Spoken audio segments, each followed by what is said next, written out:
तो चलिए एक बहुत ही खास मिशन पर चलते हैं। इसका नाम है पृथ्वी उत्तरजीविता अभियान। ये सिर्फ पर्यावरण पर एक बातचीत नहीं बल्कि एक मास्टर क्लास है जिसमें हम अपने ग्रह की सेहत को समझेंगे, बिल्कुल बेसिक से लेकर बड़ी बड़ी चुनौतियों और उनके हल तक। तो तैयार हो जाइए, मिशन शुरू होने वाला है। इस मिशन को हमने 5 हिस्सों में बांटा है। सबसे पहले हम प्रकृति के कुछ बुनियादी नियम समझेंगे, फिर हम उन प्रजातियों पर गौर करेंगे जो खतरे में हैं। इसके बाद प्रदूषण जैसे छिपे हुए दुश्मनों की बात करेंगे और देखेंगे कि दुनिया इनसे लड़ने के लिए क्या कर रही है। और आखिर में हम इस लड़ाई के कुछ हीरोज और जरूरी फैक्ट्स के साथ मिशन पूरा करेंगे। देखिए, कोई भी मिशन शुरू करने से पहले जमीनी हकीकत को समझना जरूरी है। इस सेक्शन में हम प्रकृति की वर्णमाला सीखेंगे, वो बेसिक शब्द जो हमें अपने आसपास की दुनिया को बेहतर ढंग से समझने में मदद करेंगे। हमारा पहला शब्द है इकोलॉजी। ये शब्द हमें अर्नस्ट हेकल ने दिया। मतलब बहुत ही सरल शब्दों में ये इस बात की पड़ताल है कि कैसे सारे जीव जंतु, पेड़ पौधे और हम इंसान एक दूसरे के साथ और अपने माहौल के साथ तालमेल बिठाकर रहते हैं। असल में ये जिंदगी के रिश्तों का विज्ञान है। तो अगर इकोलॉजी एक तरह की पढ़ाई है तो इकोसिस्टम वो असली मैदान है जहां ये सब कुछ होता है। एजी ट्रांसले ने ये शब्द हमें दिया था, जैसे कोई जंगल या एक तालाब, ये सब एक इकोसिस्टम है जहां जिंदगी का खेल असल में खेला जाता है।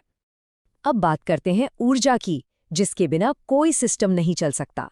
लिंडमैन का 10% का नियम बड़ा दिलचस्प है।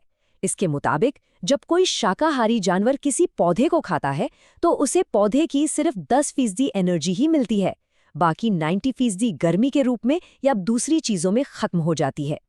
इसीलिए फूड चेन बहुत लंबी नहीं हो पाती। और यही नियम हमें पारिस्थितिकी पिरामिड की तरफ ले जाता है। ऊर्जा का पिरामिड तो हमेशा सीधा ही रहेगा, क्योंकि एनर्जी ऊपर जाते जाते हमेशा कम होती है। लेकिन क्या कभी सोचा है कि संख्या का पिरामिड उल्टा कैसे हो सकता है? बस एक बड़े से पेड़ के बारे में सोचिए जिस पर हजारों पक्षी बैठे हों। बस यही इसका जवाब है। अब हम अपने मिशन के उस हिस्से में पहुंच रहे हैं जो शायद सबसे जरूरी है और सबसे इमोशनल भी। अब हम उन प्रजातियों पर फोकस करेंगे जो खत्म होने की कगार पर हैं, वो खजाने जिन्हें हम हमेशा के लिए खोने का खतरा झेल रहे हैं। हमारे इस मिशन में हमारी जो सबसे बड़ी खुफिया एजेंसी है वो है IUCN। 1948 में बनी ये संस्था एक डॉक्टर की तरह है जो हमारे प्लानेट की सेहत पर नज़र रखती है। और 1964 से ये रेड डेटा लिस्ट नाम का एक रिपोर्ट कार्ड जारी करती है, जिससे हमें पता चलता है कि कौन सी प्रजातियां सबसे ज्यादा खतरे में हैं। इस लिस्ट में जो सबसे खतरनाक लेवल है वो है घोर संकटग्रस्त। इसका सीधा सा मतलब है कि कोई प्रजाति विलुप्त होने से बस एक कदम दूर है। ये एक तरह का रेड अलर्ट है, आग के अलार्म जैसा, जो हमें बताता है कि अब एक्शन लेना ही होगा वरना बहुत देर हो जाएगी। 99% एक चौंकाने वाला आंकड़ा है ना, लेकिन इस एक नंबर के पीछे एक बहुत ही दर्दनाक और भयानक कहानी छिपी हुई है। ये नंबर भारत में गिद्धों की उस आबादी का है जो लगभग पूरी तरह खत्म हो गई, और वजह सिर्फ एक दवा, डाइक्लोफेनाक। इसने गिद्धों की किडनी फेल कर दी। ये एक भयानक इकोलॉजिकल आपदा थी जो दिखाती है कि हमारे छोटे छोटे काम कितने बड़े विनाश का कारण बन सकते हैं। विलुप्त होना सिर्फ किताबों की बात नहीं है, डायनासोर की कहानियां नहीं है, ये हमारी आंखों के सामने हो रहा है। मॉरिशस का डोडो हो या ऑस्ट्रेलिया का तस्मानियन टाइगर और हाल ही में 2019 में चीनी पैडल फिश, इन सब को हमने हमेशा हमेशा के लिए खो दिया।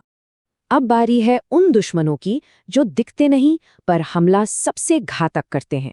हम बात कर रहे हैं प्रदूषण की। ये हमारे पानी, हवा और जमीन में छिपे वो हत्यारे हैं जो चुपचाप हमें और हमारे प्लैनेट को बीमार कर रहे हैं। ये स्लाइड एक तरह से एक चेतावनी है। ये बताती है कि कैसे पानी में घुले जहर सीधे हमारे शरीर पर असर करते हैं। पारा दिमाग को खराब कर सकता है, कैडमियम से हड्डियां कमजोर हो जाती हैं और नाइट्रेट तो छोटे बच्चों के लिए जानलेवा साबित हो सकता है।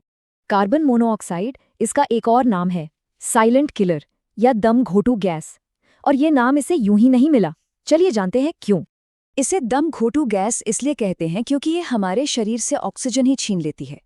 सोचिए, ये गैस हमारे खून में जाकर ऑक्सीजन की जगह पर कब्जा कर लेती है। मतलब शरीर सांस तो ले रहा है लेकिन उस तक जिंदा रहने के लिए जरूरी ऑक्सीजन पहुंच ही नहीं पा रही। और इसका नतीजा कितना घातक हो सकता है ये हम सब जानते हैं। तो हमने समस्याएं तो देख लीं, पर क्या इसका कोई हल है?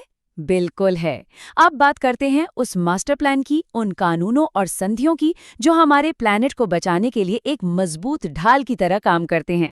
भारत ने भी अपने पर्यावरण को बचाने के लिए बहुत जरूरी कदम उठाए हैं।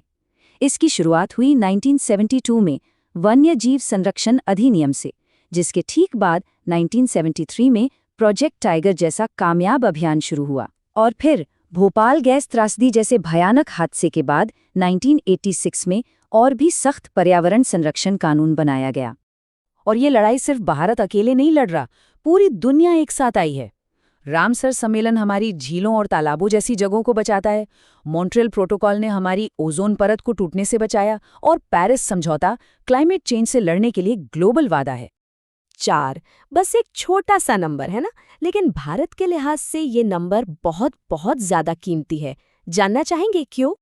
क्योंकि दुनिया में जो 36 सबसे कीमती जैव विविधता के खजाने हैं, जिन्हें हॉटस्पॉट कहा जाता है, उनमें से ये 4 हमारे भारत में हैं। हिमालय, इंडो बर्मा क्षेत्र, पश्चिमी घाट और सुंडालैंड। ये वो जगहें हैं जो जिंदगी के अद्भुत रूपों से भरी पड़ी हैं। तो अब हमारा मिशन अपने आखिरी पड़ाव पर है।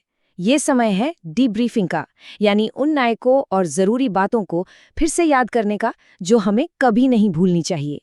हर बड़ी लड़ाई के अपने हीरो होते हैं। हमारे पर्यावरण की लड़ाई के भी हैं।